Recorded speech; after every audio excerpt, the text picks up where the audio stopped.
to that brother. All right, so anyway, fam, let's get into some of the G Leagues. I mean, the summer league stuff here. You see, right? I don't know what y'all talking about. We won the championship. That's right, Naji. We won. Right. Give a damn what they talking about. We ain't losing no games. Right. They talking about. So the summer league, here he goes, fam. Jared Harper, who's phenomenal in the G League for the Pelicans last year, even got on the squad for a little bit. Zach Hankins, Carlo Matkovic, which was the Pelicans' last second-round draft pick that they picked up this year.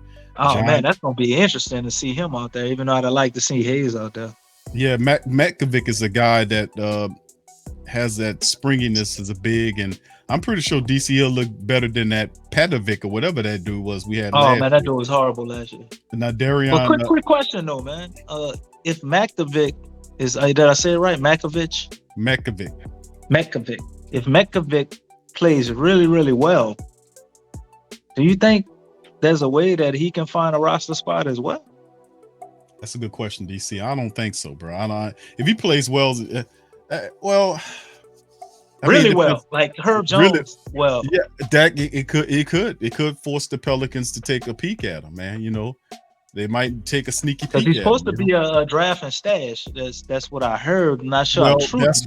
He wasn't in the press conference though. So no, he wasn't, because that Stranger Langdon is focused on. He sees Dyson Daniels and EJ as guys that contribute right away. In terms of Matkovic, he feels that he's a project that he can stash for a couple of years over there in Europe somewhere and let him develop. But if Matkovic, so he's Jackson Hayes insurance. Well, I mean, I don't even know if I'm going to say that, but they do like the fact that he has, I ain't going to say Jackson Hayes type qualities, but he's a big that moves pretty good. He still is developing. Right. He's still developing. I was watching film on him, man, a very limited film that we had on him. So he has to come a long way to impress the Pelican brass, but anything's possible, DC. We've seen what happened with second-round draft picks here in New Orleans before. If you're a second-round guy that can play defense, that can show the Pelicans that you're willing to contribute on the defensive side of the game, then they'll work with you on the offensive side of the game. And Willie said that before, is that for guys to earn their way onto the court, you got to do it first on defense, because defense represents the effort. If Matkovic can step up and show them that he's willing to show his ass defensively, perhaps there is a spot for him. Now, it'll be kind of difficult, DC, because you got to also remember that Jackson Hayes with Zion Williamson coming back and Big V there, that'll push Jackson Hayes to the reserve, to the bench, which he'll occupy him. And Larry Nance could be a tandem that's coming off the bench with Billy Hernan Gomez as the reserve big there. So he'll have a tough time fighting for minutes from Billy Hernan Gomez and the rest of those guys. So, but if injuries occur, DC, Matkovic, and he's ready, the Pelicans will give him an opportunity to step up in that thing. So good question there. All right, so let's move on to the next one. We got John Petty, DC, which is, I think he's the Alabama project. If you that's the shooter there. He's a shooter. So there you go. So once again, the Pelicans keeping that pipeline going, bro, with them Alabama guys. Darion Seabram, we talked about him. We did a breakdown showing him and how we love how the fact that he needs to work on his shooting a bit, but he's a guy that has the effort and energy, the intensity, lightning about. He gets to the hoop anytime he wants to. And that's always a good thing. Jose Alvarado's back on the squad. DC Trey Murphy's back there again. Dyson Daniels will make an appearance on that thing. EJ Liddell is there. Naji, as you can see, is back in that thing. And Daquan Plowden is there, and Amadou Sowell is there as well. So DC, let's go over these summer league guys and get kind of a mini breakdown on some of these guys, bro. What you think? Well, I mean, I think we probably gonna have one of the best starting lineups in the summer league, man. When you're looking at a guy like Jose Alvarado, you got Trey Murphy III in there. You got a guy like Harper, be a sixth man off the bench. You got Naji in there. You got EJ. You got Matkovic. Probably gonna be his starting center. I'm looking forward to the Pels going undefeated again. And then you got Petty. You got your shooter in there. You got Dyson Daniels, who's going to be obviously a starter in there, man. It's going to be interesting to see how they run their lineups and run their sets and their rotations. and how these guys play defense. Because we know, looking at the Pels in the summer league, that's what it was about last year, man. The defensive intensity they had was just crazy, and it generated a lot of offense. So you have that. I think that same intensity would this year. I think a little bit better of an offensive skill set. Looking for Trey Murphy the third to take a huge leap and kind of be that guy we saw him be in the G League. Where he was averaging 20-something points and being comfortable out there. That's what he's going to have to do if he wants to extend and get more minutes, as we know he probably will this year. The dude's what, 6'9", 6'10" now. Well, actually officially 6'10". He might be 6'11" for the G League star. Who knows? I don't know when the hell he gonna stop growing, but that's a little crazy. But man, we got a lot of unproven guys as well on this team. What was some of the other names? Do we have our two-way guys on there? I couldn't see the names. Big Q. All right. Yeah. Harper, Hankins, Zach Hankins is there. And let me get a little information here from it right here. This is from Pelican Report. What about Seabrook? I think our guy's name is. Yeah, Seabron's there. So man, I'm really excited to see Sebron, man. I want to see what we can see from him, man. It's almost an embarrassing of riches, man. Even when you look at our summer league team, we got so many guys with potential, but I know every team feels like that until you put it on the court. But I really see it as being real with the Pels. Even if I wasn't in the flock, I think I would still look at the Pels the same way. Like, that's an extremely talented team, guys. A lot of really good young guys with a lot of talent, man. They got to be able to put it all together. Just going over the G League team, man. You know what? I done rattled off about 8 or 9 names, and it's like, all of them really gonna be able to get, productive minutes. It's crazy, man. Not only are we dealing with this with our regular roster, we still dealing with it with the summer league roster too. Those minutes are gonna be hard to come by, and I think that ain't gonna do nothing but bring a lot more intensity, energy, and effort into the whole summer training process. Period. Not just the summer league. I think training camp is gonna be amazing. We just got so many guys that are talented, man. They ain't gonna do nothing but raise the level of competition, which is gonna in turn raise the level of intensity. So they gonna get they just do in the summer league and in training camp. I'm looking forward to the Pels being champions and winning it all, to be honest. Yeah, I think that's well said, DC. And you take a look at some of these guys that we have here. I mean, you can see John Petty was here before with the Pelicans last year, doing his thing. 6'5", 186 pounds there. He played with the squadron, and the Pelicans taking another look at the brother here, as you can see there, in the time that he played 8.5 points right there in 6.2 minutes last year. So they're getting another look at him. You can see some of these guys like Daquan Plowden. There's another guy, 6'6", 215-pound guard out of Philadelphia, who's getting opportunity with the Pelicans. You look at Amadou Sow, who's a forward / center prospect for the Pelicans coming in. He's 6'9", 235 pounds. So, DC, you got a few guys. Man, this Pelicans big heavy boy, huh? Yeah, you got a few guys the Pelicans have there, bro. That they bringing in this thing to kind of see what these guys are looking like, bro. We look like we're going for athletic, small ball type centers now, man. EJ, it's interesting. He played center, for a large portion of the time at Ohio State. So we really are looking for that small ball type center. You know what I'm saying? Look like the Pels are looking to get athletic and guys that have some type of perimeter game at the center position, man. So it's going to be interesting to see how they incorporate that on the summer league. And I guess they're looking to give EJ probably a chance to steal some minutes at that backup center position. Then you have somebody there that can go power forward or center, as opposed to, I guess, a guy like Larry Nance, where we could play power forward or center. But do we really want to play him there? Depending on the matchups, right? Will we play Larry Nance and EJ? That's what I was about to say. To Nance and Jackson. That's what I'm saying. And you think about a power lineup like that, where you have a Larry Nance who can stretch and his hustle and intensity and his ability to get offensive rebounds and the way he plays, the springiness that Larry has. And then you had EJ who has a similar EJ got the skill set, same springiness. the same skill set as Larry Nance. When he picked this guy up, they're the same size, same mindset, everything. He's the better It's just blocker on the interior to me, way better. Larry Nance is seasoned DC. He got the NBA body. He understands the game. It's only a matter of time for EJ. But anyway, let's go finish up on the rest of these prospects here, DC. Isaiah Brockington. We had a player profile There you go. that we talked about with Brockton. He had Two-way guy. another two-way guy, 6'4", 200 pounds. Another guy out of Philadelphia. And his schools, as you can see right there, several that he went: St. Bonaventure, Penn State, and Iowa State.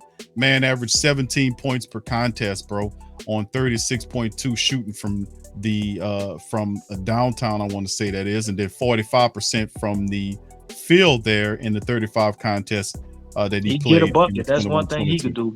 Brockington is an effort guy. He has size too. Man. Yeah, but defense gonna keep you on the team, buddy. So he got to show that up, man. I think that's one of the weaker areas for him, but his offensive game is pretty strong, man. Looking forward to see that, brother. Yeah, I like what I was looking at the footage of him, man, and I like what he brings to the squad, man. So the Pelicans do have quite a few guys, man, that they can help out in this moving this thing, man. So like I said, let's look at this article right here. From Pelican Debrief right here, DC, covering the Summer League. The Pelican Summer League roster is going to dominate. So the Pelicans having a relatively quiet offseason so far. That's a good thing, as it means they'll finally have some stability. They will head into the next season with a loaded roster and should be ready to compete for a high seed in the Western Conference at full strength with the return of Zion Williamson. They finally starting to talk the language that the Pelican post-game report have been talking for some time now about the vision of what the Pelicans could be.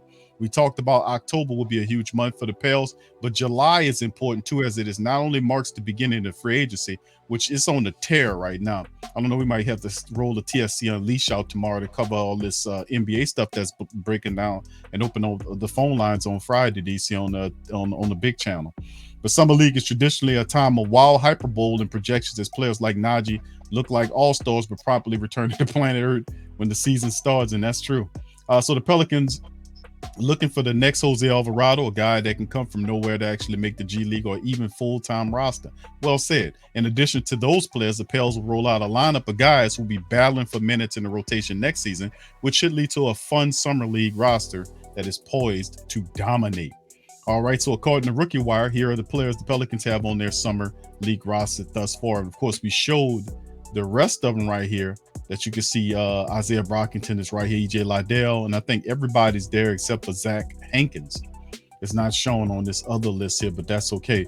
Carl, and then of course you see Brockington, Makovic, Petty Jr., Plowden from Bowling Green, Sebron, we talked about him, and Amadou Sy. And see, Carlo Metkovic is the big name here, as he actually was drafted by the Pelicans. But Sebron's another name to watch out for, as he's a high-ceiling talent who has the kind of motor and determination the Pelicans are looking for. In addition to those guys, the Pelicans will likely run out a starting five that looks something like this: Jose Alvarado, Dyson Daniels, Trey Murphy III, Naji Marshall, and EJ Liddell. I feel sorry for the players on the opposing teams, as Alvarado, Daniels, TM3, and Naji are going to be terrorizing offenses on the perimeter. And when you add in EJ Liddell, you have four guys who can all switch on to just about anyone. So it'll be fun watching these guys put the clamps on other young guys. Now, Alvarado and Trey Murphy already have playoff experience, so should be able to dominate along with the Summer League veteran Naji Marshall. So it'll be interesting to see if Liddell can handle centers, as he's undersized for the position, but has an enormous wingspan to make up for it, and he's strong. You also have three guys who are good playmakers and one very good shooter in Murphy III, so they should be able to create offense in the half court as well as transition. This will be a really fun team to watch, and I have a feeling that the Summer League hype is going to be at an all-time high after the Pelicans dominate. So, DC, you're seeing some of the guys here. We made mention of some of these other guys right here. We know pretty much about all of these guys. I'm gonna look up Zach Hankins and give you. Yeah, I'm not familiar with Zach Hankins either. But let's talk about what we just read about the article and the fact that Kellen Strauss is mentioning how the Pelicans should dominate like we dominated last year's summer league. This time around should be even better, my friend. Hell yeah, because we're a better team this time around, and I don't think I really got to look at the other summer league rosters, man. I mean, who's gonna have the same level as talent as us that are putting guys out there? A team to look out for, I guess, would be like maybe Sacramento. Obviously. I don't know who the Warriors will put out there, so they might have another team that that's pretty talented. But you start just thinking about teams like who's going to be able to put a full talented roster together in the way that the Pels are, man. I don't think it's really a lot of teams that will be contending with when it comes to that. So Kelly Strauss is exactly right, man. We should dominate. We set up here, we named about 10, 11 guys, man, that, any one of them getting minutes on a summer league team is a win. So the fact that we got such a deep team with the summer league, and the fact that these guys, if they're actually doing their homework, especially a guy like Trey Murphy, I know he knows these minutes right now count. These aren't just, it's just the summer league. You can't really say that for the Pels, man, because we've shown that if you come out and you play a certain way in the summer league, that can get you real minutes when it comes to the real games. So not only is it a lot of talent, these guys should, I think, actually understand that they're playing for something much bigger than the summer league. So I think that, coupled with all the talent we have, man, should lead to a very dominant performance from the Pels. And we know the last 2-3 years of the summer league, man, it's been very exciting for the Flock, man. We had the Jackson Hayes and NAW year, where they were going crazy, and we almost could have been contending for a championship that year. You had last year that was phenomenal, very exciting, man. You can't tell the Pels they wasn't the champs. You can't tell us either. You know what I mean? You can't tell the Flock either, because they went undefeated, man. And I think it was BS that they went undefeated and didn't even get a chance to play in the championship game. I mean, so what? Other teams went undefeated. Let all of them play. It's just one game. But they fixed that this year, so that won't happen. So I would look forward to seeing the Pels dominate and actually take it all, man. Them struggling in the summer league, I mean, it wouldn't be the end of the world, but I would be very disappointed and very shocked by that as well. Yeah, a lot to talk about, DC. And just the last information on Zach Hankins, man. He was on the Pelican squadron team, Birmingham, the Beham squadron last year. 6'10", 245 pounds at the University of Xavier. He played in 25 minutes in 32 games played, 25 minutes of contest. He averaged 13 points a game, 13.3 for the Pelicans, right? And on rebounds, averaged about 8.3 rebounds per contest for Zach Hankins. So good size. 6'10", 250, huh? 6'10", 245, That's good big. size. 13-8 is his scoring, 13 points, 8 rebounds per contest. Not bad. Not much shooting a three-pointer, but these are projects, we know prospects that the Pelicans have.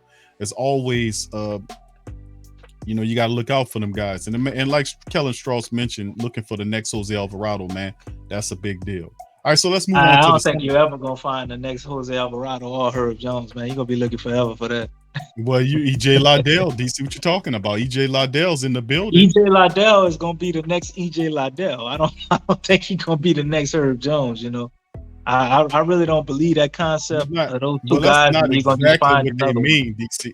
That's not what they think. I know. You see what I'm saying? I think you're using your Jamaican accent here to kind of override the conversation. No, I'm just using my practical logic. Listen, and the fact of how good our rookies are, I think sometimes we get a little bit overwhelmed in thinking, we're going to find the next Herb Jones. Man, that shit happens once in a decade what we found. You know what I mean? It's very rare. What they mean by finding the diamond in the rough. Then why are you debating this topic then? Why are you even mentioning that? I'm debating it. I said what I said, man. And you start talking about Jamaican curry chicken and all this stuff. You hungry. I didn't say nothing about Jamaican curry chicken, actually. I did not. That's what you was thinking about. I said Jamaican accent. That's why you brought it up. I said Jamaican accent, not chicken. Yeah, you put accent on the damn curry chicken. You got to put accent on it. We all know. So you all know. All right, so anyway, let's move on, man. Let's move to the next topic of discussion right here. DC, let's go over this article right here. It's called Devontae Graham voted most likely to be traded. Man, who wrote this article, man? That's cool. Our That's dog funny, Ali though. Cosell, man. What you talking Man, old about? Ollie, man. So Oh, yes, that's indeed. hilarious. Yeah, look at he He looks ain't taking surprised. he ain't taking it too hard, man. He was actually Nah. posting a lot of stuff up on Twitter the other day. Seemed to be happy with the team training. So shout out to Devontae, man. We rooting for you, but ultimately we root for you to play good so you can have a soft landing spot, bro. Because it's pretty much inevitable at this point. Well, let's look at it, DC, because this mentioned it. And Ali Cosell, shout out to him. Talks about it, says in 2022 NBA free agency period is underway, kicking off at 5 p.m. local time. Been multiple transactions agreed upon in the first few hours. Yes, indeed. Bradley Beal's situation. We're gonna do a TSC Unleashed tomorrow and cover a lot of this. There's a sports coma going on tonight. So tomorrow we'll do like a TSC Unleashed and cover a lot of the NBA stuff that's going on, and of course some college stuff as well, with the USC and USC and UCLA moving from their conferences, trying to jump into the Big Ten. How about that? We're gonna talk about that as well. So anyway, Bradley Beal, DC on a 5-year deal, $251 million. Can't be real money. Anthony Simmons is going to make $100 million for the Trailblazers over the next 4 years. What? And the Knicks should soon join Wait, as hold Brooklyn. up. Wait, what was that? What? Anthony Simmons is making $100 million. Yes. Wow. Yes, indeed. I know. And the He Knicks soon played should very make, well, man. But I mean, but he's damn. $100 million worth. See, this is a I topic thought of he was gonna be discussion. more in the Lonzo Ball tier, but I guess I was No, 20 million off. it ain't real money, DC. That's what I'm told. Now the Knicks should soon join Brunson. It's already a done deal in many circles, as Brunson has told he the getting Mavericks 100 million too. that he's not going back to Dallas. Dallas had to try to set up a second meeting with him. He said no. They canceled the meeting. He is going to go to New York, where his father is up there. We're gonna cover all this on TSC. He guaranteed he's going to New York, or he guaranteed he's It's going already to a done deal, DC. It's already Oh, wow. in the works. So anyway, Wow. and of course, who was talking about Jalen Brunson 2 years ago and how good Brunson is, and people gonna see how good he is when he goes to New York. He's a very good player, man. And of course, he ain't gonna do it by himself. You're gonna have to get him some help. But Brunson is a good player. Now, as for the New Orleans Pelicans, things have been quiet on airline drives so far. However, this was fully anticipated with the 14 guaranteed contracts already on the books. Pelican squad is already in the building, man. We don't need to go out and overpay for anybody. Now, Daniel's slated to become the 15th and needed to cement a deal for EJ Liddell. The Pelicans were never going to be active at the start of free agency. And if there are any changes to the roster, a trade or two will have to materialize, and the vast majority of you voted Devontae Graham is the most likely player to be moved. So there it is. Which player is the most likely to be traded during free agency? Devontae Graham was 63%. Garrett Jackson Hayes was 24%. And look at Temple in the trailer at 10%. And they got KLJ. How you put KLJ up there?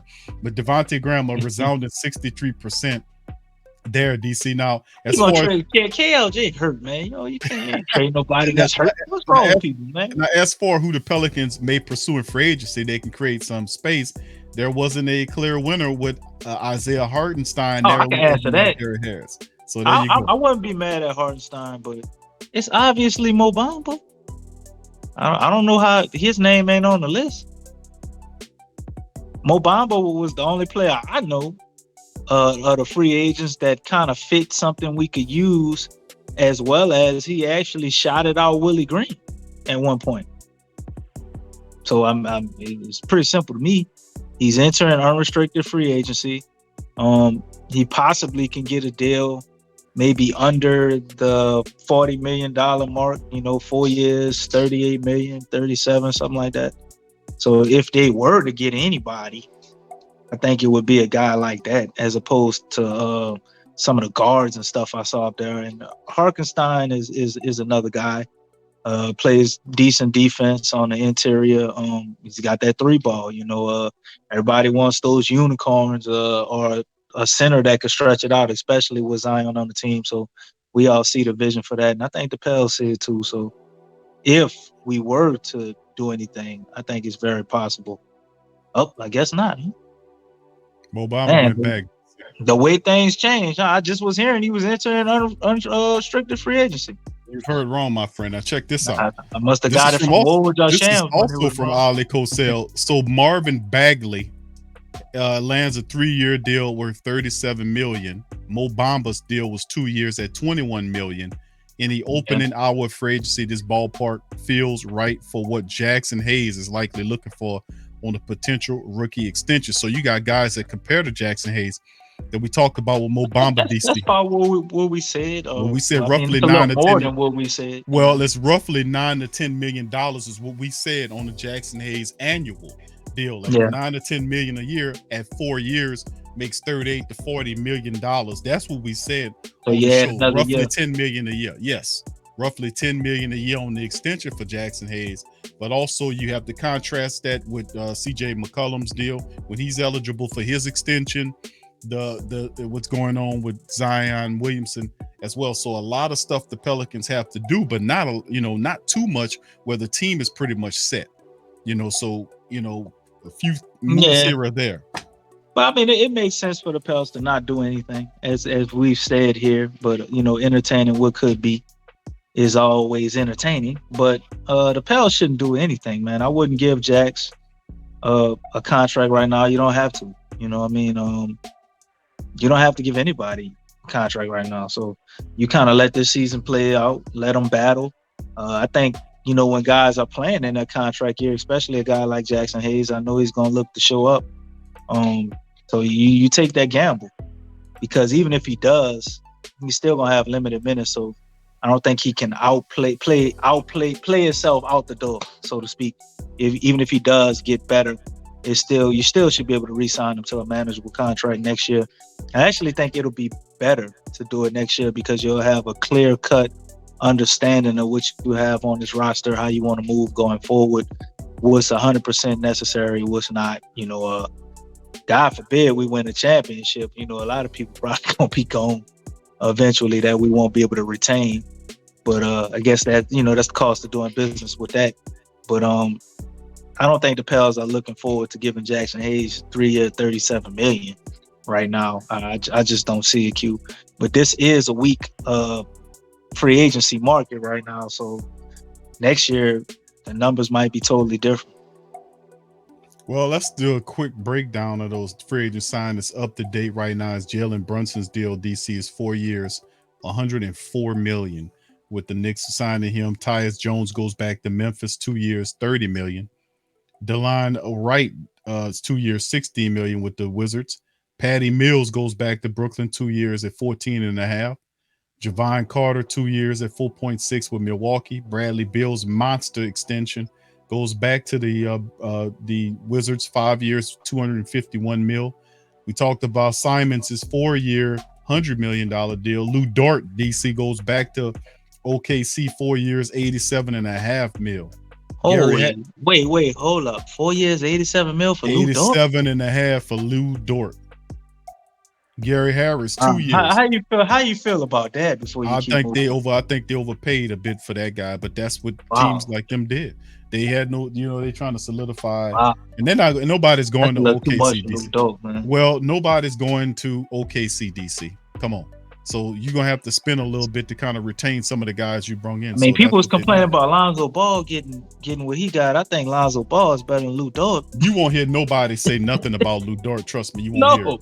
All right, so Malik Monk, DC, goes to Sacramento. He leaves the Lakers, 2 years, almost $20 million, $19 million for him to go to Sacramento. Gary Harris, 2 years to $26 million, $13 a year to go to stay in Orlando. Wait, what? Gary, they paid Gary Harris $26 million to stay with us? $26 million, 2 years, 13 annual.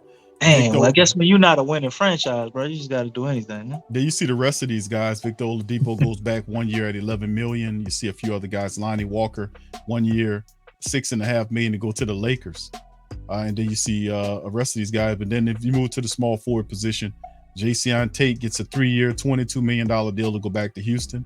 Nicholas Batum keeps stealing money. 2 years, $22 million. Kyle Anderson, DC, read up with Minnesota. 2 years. He goes to Minnesota. 2 years, $18 million. House is there. 2 years. I see in what world Lou Dort get $87 million, and Kyle Anderson got 18. Crazy. It's not real money, bro. It must not I be real mean, money. Kyle Anderson is a good player. I think he's worth more than 18, though. Like, I'm Joe hearing some Ingles. other names. I think he's better than some of those other guys. They got more money than him. And then you look at some of this other stuff, man, as we keep scrolling down this thing, you see Joe Ingles. He signed a 1-year deal, leaves Utah in the burning building to go to Milwaukee. 1 year, $6.5 million. Not bad. That's a smart ass move. Portis got broke off with I think he went back to Milwaukee 4 years at $49 million. We talked about Bagley. PJ Tucker's headed toward Philly with 3 years, $33 million. Thad Young is going to Toronto, 2 years, $16 million.